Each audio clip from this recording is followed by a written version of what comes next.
Hi guys!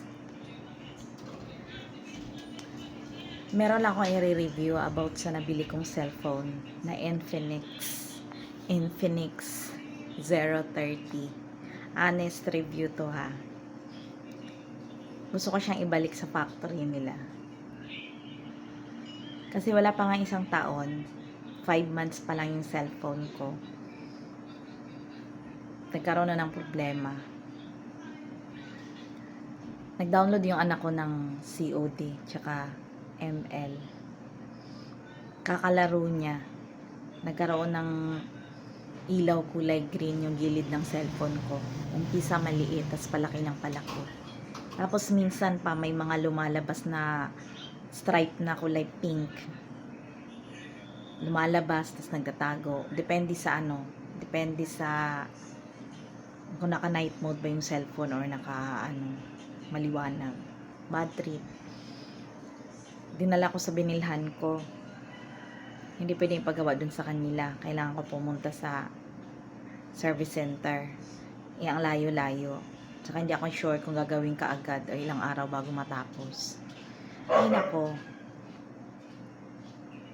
Hindi siya magandang Hindi siya magandang pang games. Sabi maganda daw pang games. Mahaba ganito, ganito, ganito. Mahaba nga ang niya, mahaba nga memory niya. May naman. May pangit naman na tawag niyan, result.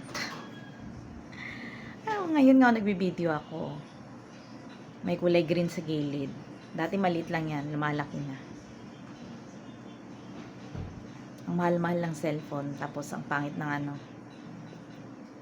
ang pangit ng resulta kapag dinownloadan mo ng games pag naglaro ka ng matagal, kahit naka medium lang yung ng laro ng anak ko, kasi nag-overheat siya. Tapos napaka-sensitive ng screen niya. Pagpawisin yung kamay, pag bumagsak, ayun, honest review yun. Hindi ko binabrag yung ha.